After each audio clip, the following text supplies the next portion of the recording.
Revista Espírita. Terceiro ano, 1860. Jornal de Estudos Psicológicos. Publicada sob a direção de Allan Kardec. Janeiro de 1860. O Espiritismo em 1860. A Revista Espírita começa seu terceiro ano, e estamos felizes ao dizer que ela faz sob os mais favoráveis auspícios. Aproveitamos com zelo esta ocasião para testemunhar aos nossos leitores toda a nossa gratidão pelas provas de simpatia que deles recebemos diariamente. Só isto seria um encorajamento para nós, se não encontrássemos, na própria natureza e objetivo de nossos trabalhos, uma grande compensação moral pelas fadigas que lhes são consequência. A multiplicidade desses trabalhos, aos quais nos consagramos inteiramente, é tal que nos é materialmente impossível responder a todas as cartas de felicitações que nos chegam. Isso nos força, pois, endereçar aos seus autores um agradecimento coletivo, que rogamos aceitarem. Estas cartas, e as numerosas pessoas que nos honram vindo conferenciar conosco sobre essas graves questões, nos convencem, cada vez mais, dos progressos do Espiritismo verdadeiro, e entendemos por isso o Espiritismo cumprido em todas as suas consequências morais. Sem nos iludirmos sobre a importância dos nossos trabalhos, o pensamento de havermos para ele contribuído, lançando alguns grãos na balança, é, para nós, uma doce satisfação, porque esses alguns grãos sempre servirão para fazer refletir.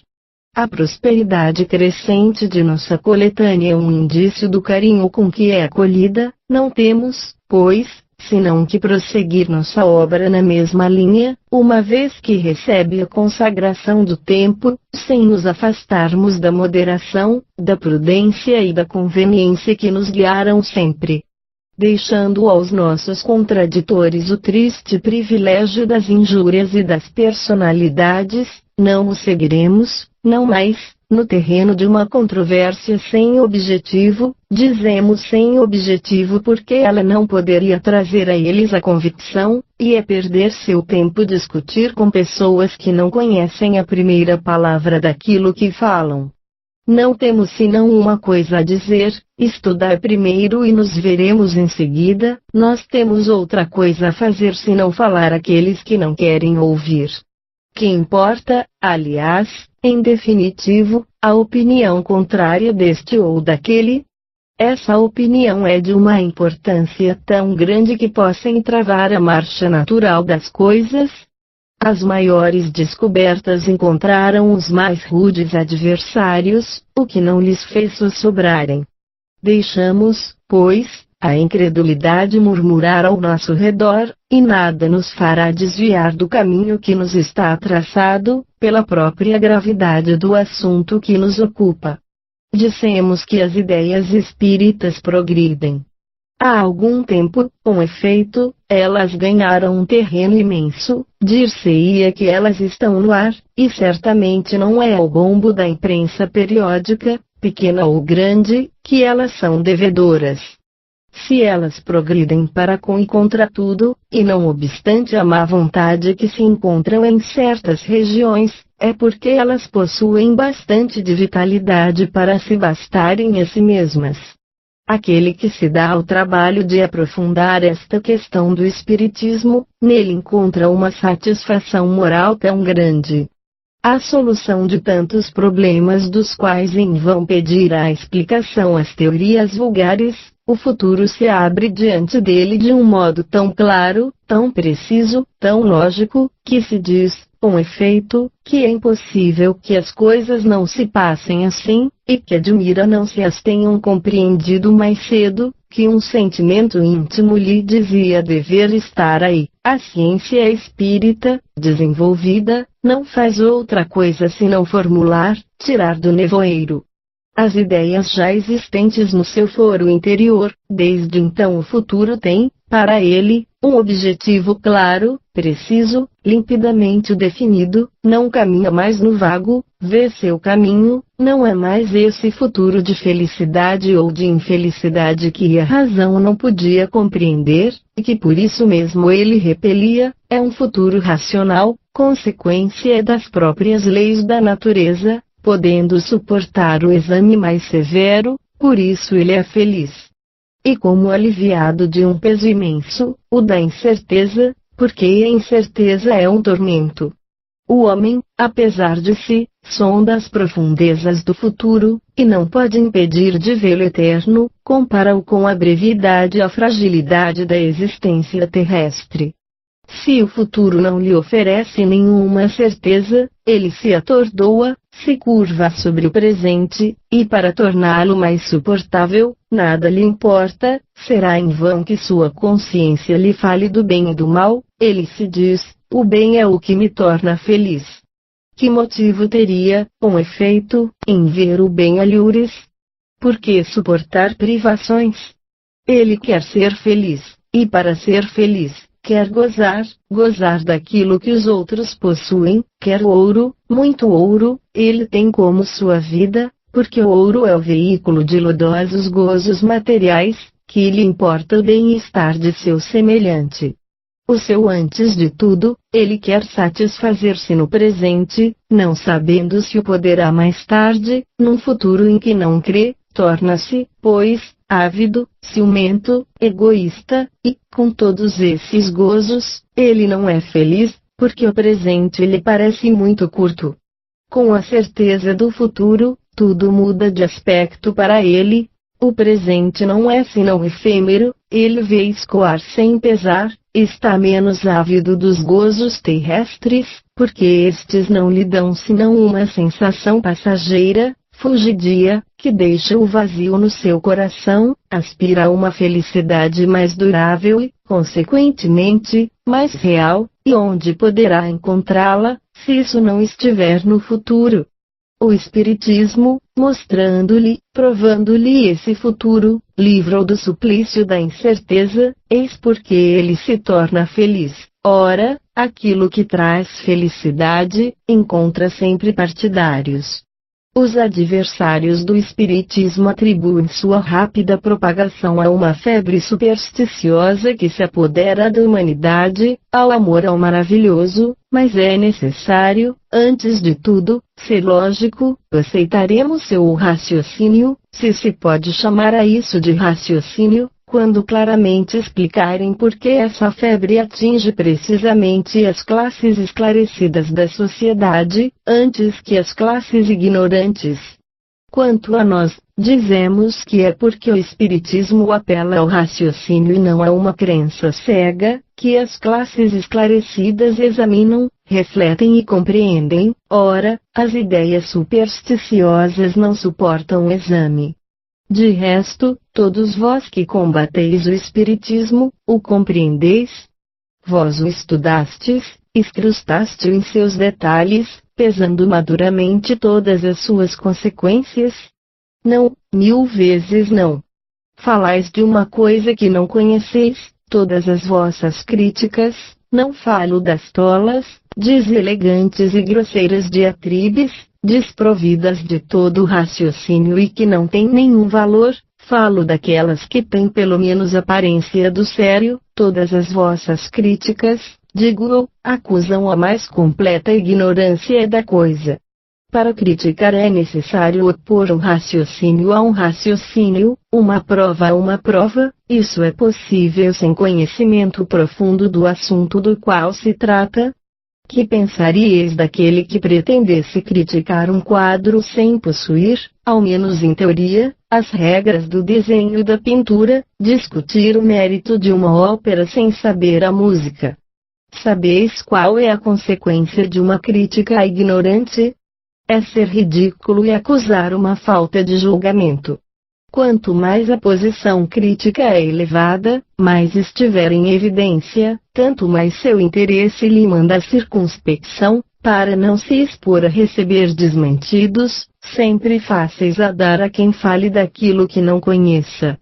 É por isso que os ataques contra o espiritismo têm tão pouca importância, e favorecem seu desenvolvimento em lugar de detê-lo. Esses ataques são da propaganda, provocam o exame, e o exame não pode senão nos ser favorável, porque nos dirigimos à razão. Não há um dos artigos publicados contra esta doutrina que houvesse não trazido um aumento de assinantes e que não tenha feito vender obras. O do Sr. Oscar Cometante, ver o SECL do dia 23 de outubro último e nossa resposta na revista do mês de dezembro de 1859, fez vender em alguns dias, ao Sr. Ledoyen, mais de 50 exemplares da famosa sonata de Mozart, que se vende a 2 francos, preço líquido, segundo a importante e espiritual nota do Sr. Cometante. Os artigos do nível de 13 de abril e 28 de maio de 1859, ver nossa resposta nos números da revista de maio e de julho de 1859, fizeram esgotar prontamente o que restava da primeira edição de O Livro dos Espíritos, e assim de outros. Mas ou temos as coisas menos materiais. Enquanto não opuserem ao Espiritismo senão argumentos dessa natureza, ele nada terá a temer. Repetimos que a fonte principal do progresso das ideias espíritas está na satisfação que ela proporciona a todos aqueles que as aprofundam, e que nelas vem outra coisa senão um fútil passatempo. Ora, como se quer ser feliz antes de tudo, não é de admirar que se prenda a uma ideia que torne feliz. Dissemos em alguma parte que, no caso do Espiritismo, o período de curiosidade passou, e que o do raciocínio e da filosofia lhe sucederam. A curiosidade não tem senão um tempo, uma vez satisfeita, se lhe muda o objeto para passar um outro, e não ocorre o mesmo com aquele que se dirige ao pensamento sério e ao julgamento. O Espiritismo tem sobretudo progredido depois que foi melhor compreendido em sua essência íntima, depois que se viu a sua importância, porque ele toca a corda mais sensível do homem, a da sua felicidade, mesmo neste mundo. Aí está a causa de sua propagação, o segredo da força que o fará triunfar. Vós todos que o atacais, quereis, pois, um meio certo de combatê-lo com sucesso. Vou-lo indicar. Substituí-o por uma coisa melhor, encontrai uma solução mais lógica para todas as questões que ele resolve, dai ao homem uma outra certeza que o torne mais feliz, e compreendei bem a importância dessa palavra certeza, porque o homem não aceita como certo o que não lhe pareça lógico. Não vos contenteis em não dizer que isso não é, o que é muito fácil, provai, não por uma negação, mas por fatos, que isso não é. Jamais foi e não pode ser, provai, enfim, que as consequências do Espiritismo não são as de tornar os homens melhores pela prática da mais pura moral evangélica, moral que se louva muito, mas que se pratica tão pouco. Quando tiverdes feito isso, serei o primeiro a me inclinar diante de vós. Até lá, permiti-me considerar vossas doutrinas, que são a negação de todo o futuro, como a fonte do egoísmo, verme roedor da sociedade, e, por consequência, como um verdadeiro flagelo. Sim, o Espiritismo é forte, mais forte que vós, porque se apoia sobre as próprias bases da religião, Deus, a alma, as penas e as recompensas futuras baseadas no bem e no mal que se fez. Vós vos apoiais sobre a incredulidade. Ele convida os homens à felicidade, à esperança, à verdadeira fraternidade. Vós lhes ofereceis o nada por perspectiva e o egoísmo por consolação. Ele explica tudo, vós não explicais nada. Ele prova pelos fatos, e vós não provais nada. Como quereis que se oscile entre as duas doutrinas? Em resumo, constatamos, e cada um vê e sente como nós, que o Espiritismo deu um passo imenso durante o ano que acaba de se escoar, e esse passo é a garantia daquilo que não pode deixar de fazer durante o ano que começa. Não somente o número de seus partidários está consideravelmente acrescido, mas operou uma mudança notável na opinião geral, mesmo entre os indiferentes. Diz-se que no fundo de tudo isso poderia bem haver alguma coisa que não é necessário apressar-se em julgar. Aqueles que, a esse título, alteavam as espáduas, começam a temer o ridículo por si mesmos, ligando seu nome a um julgamento precipitado, que pode receber um desmentido. Preferem pois calarem-se e esperarem.